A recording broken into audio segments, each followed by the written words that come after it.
হুগলি জেলার রিষড়ার বাসিন্দা সোমনাথ বণিক গত প্রায় ১৬ বছর ধরে ঘরছাড়া। সোমনাথবাবু নিজের এক অদ্ভুত স্বভাবের জন্য তৃণমূল মহলে বর্তমানে বহুল পরিচিত মুখ। গত প্রায় ১৬ বছর ধরে মুখ্যমন্ত্রী মমতা ব্যানার্জি যেখানেই সভা করেন তার বক্তব্য শুনতে সেখানে পৌঁছে যান রিষড়ার সোমনাথবাবু। খাওয়া বা ঘুমানোর কি ব্যবস্থা হলো সেসব নিয়ে তার বিন্দু মাত্র মাথা ব্যথা নেই। শুধু নিজের প্রাণের দিদির টানে বছরের পর বছর রাজ্যের বিভিন্ন প্রান্তে ছুটে বেড়াচ্ছেন সোমনাথ বণিক। বৃহস্পতিবার দুপুরে মুর্শিদাবাদ বহরমপুর স্টেডিয়াম থেকে দলের নেতাকর্মীদের উদ্দেশ্যে একটি রাজনৈতিক জনসভায় বক্তব্য রাখবেন তৃণমূল সুপ্রিমো মমতা ব্যানার্জি। দিদির বক্তব্য শোনার জন্য বুধবারই মুর্শিদাবাদ জেলায় হাজির হয়ে গিয়েছেন সোমনাথবাবু।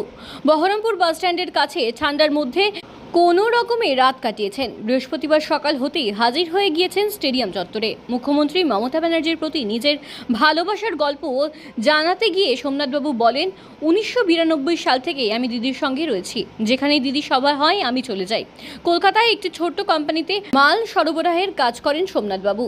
মুখ্যমন্ত্রী মমতা ব্যানার্জির রাজনৈতিক কর্মসূচিতে অংশগ্রহণ করার জন্য মাঝে মধ্যেই নিজের কর্মস্থল থেকে বিনা বেতনে ছুটি নিতে হয় সোমনাথ বণিককে।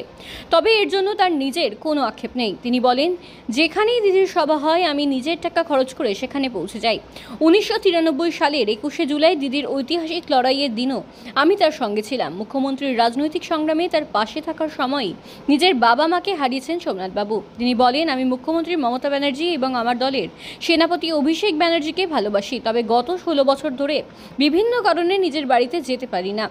এর পেছনে কি কারণ রয়েছে তা তিনি জানাতে রাজি হননি।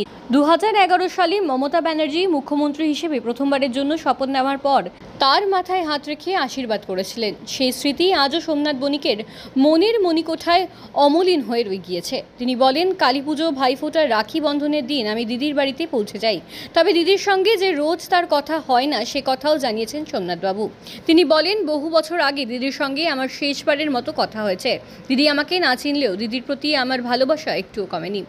সময়ের অভাবের কারণে আমি মালদায় দিদির সভায় থাকতে পারিনি। বহরমপুরের সভায় দিদির বক্তব্য যাতে সামনের সারিতে বসে শুনতে পাই সেই কারণে একদিন আগেই বহরমপুরে পৌঁছে গিয়েছেন সোমনাথবাবু।